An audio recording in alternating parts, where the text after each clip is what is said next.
Shalom Jemaat BCS dimanapun kita berada. Mari kita luangkan waktu sejenak untuk merenungkan firman Tuhan pada hari ini.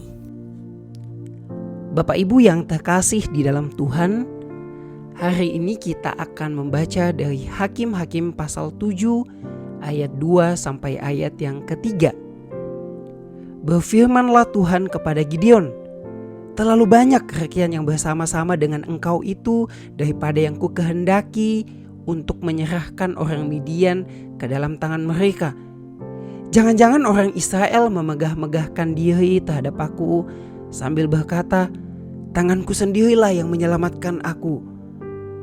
Maka sekarang serukanlah kepada rakyat itu demikian, siapa yang takut dan gentar, biarlah ia pulang, enyah dari pegunungan Gilead. Lalu pulanglah 22.000 orang dari rakyat itu dan tinggallah 10.000 orang. Renungan kita hari ini adalah kekuatan Tuhan di dalam kelemahan kita. Bapak Ibu, setiap waktu, setiap zaman Allah punya suatu rencana bagi umatnya, yaitu bagaimana umatnya belajar bergantung sepenuhnya kepada Dia.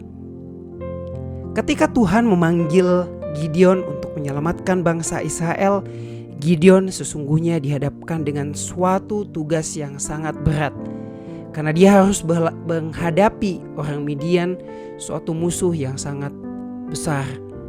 Dikatakan bahwa pasukan Midian itu sama banyaknya seperti belalang, bahkan unta-unta mereka tidak terhitung banyaknya seperti pasir di tepi laut banyaknya.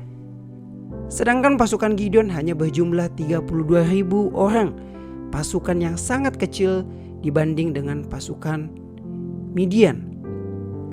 Lalu hal yang paling mengejutkan adalah ketika Tuhan berkata kepada Gideon, orang-orang yang bersamamu masih terlalu banyak. Maka ketika Gideon menyampaikan itu kepada bangsa Israel, 22.000 orang meninggalkan barisan pasukan. Maka tidak diragukan lagi, Gideon pasti bertanya-tanya di dalam hatinya.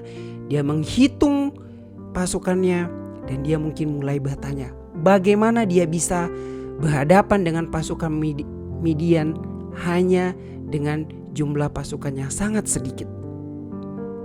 Tetapi Gideon mungkin tidak sadar bahwa sebentar lagi dia akan belajar suatu pelajaran yang sangat besar. Apa artinya menjadi lemah di dalam Tuhan? Bapak Ibu, Tuhan selalu bekerja di dalam keadaan kita untuk membawa kita semakin bergantung kepadanya. Di dalam kehidupan Gideon, sama halnya di dalam kehidupan kita juga, Tuhan tidak akan pernah meninggalkan suatu keraguan sedikit pun bahwa Dia adalah Allah yang berdaulat, bahwa Dia adalah Allah yang mulia, Allah yang kemuliaannya tidak akan dibagikan atau dicuri oleh siapapun, termasuk kita. Atau secara sederhana kita bisa mengatakan bahwa Tuhan sepenuhnya memadai, dan sebaliknya kita tidak punya kekuatan sedikit pun. Saat ini, dulu maupun sekarang, Allah yang kita percayai adalah Allah yang membantu kita, melihat perlunya kita mengakui kelemahan kita dengan rendah hati supaya kita belajar mengagungkan kebesarannya. Dan sebenarnya Bapak Ibu, kesombongan kita yang mungkin paling buruk tetapi justru seringkali sulit kita sadari adalah ketika kesombongan kita muncul di dalam kesombongan rohani. Apa maksudnya? Kesombongan rohani muncul ketika kita mulai membanggakan pengalaman atau kedekatan kita kepada Tuhan, atau mungkin kesalehan kita, atau mungkin keberhasilan kita.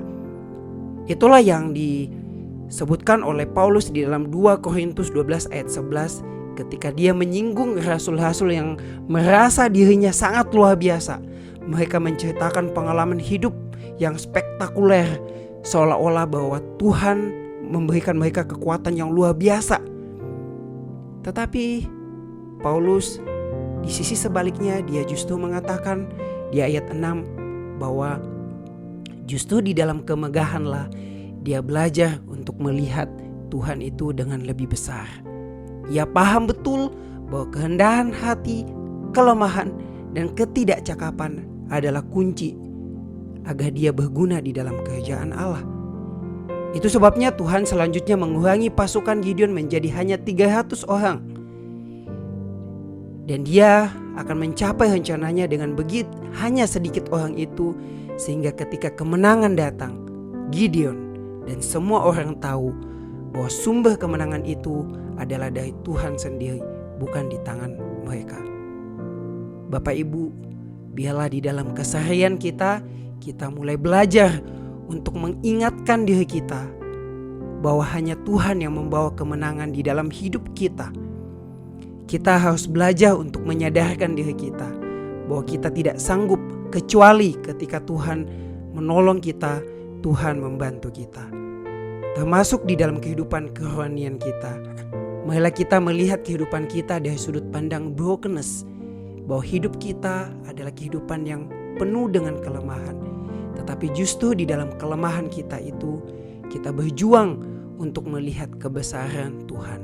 Dan biarlah di dalam kebergantungan kita kepada Tuhan, kita boleh semakin hari semakin belajar untuk melihat kebesaran Tuhan, mengagungkan Dia, hanya Dia di dalam seumur hidup kita.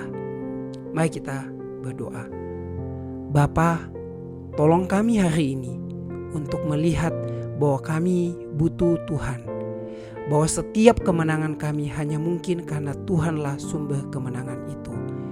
Biarlah kami bermegah hanya di dalam kelemahan kami, supaya kami belajar kebesaran Tuhan. Di dalam nama Tuhan Yesus kami berdoa dan mengucap syukur. Amin. Demikian renungan harian kita pada hari ini. Mari kita terus rindu menjadi murid Kristus bersama keluarga Allah. Tuhan Yesus memberkati.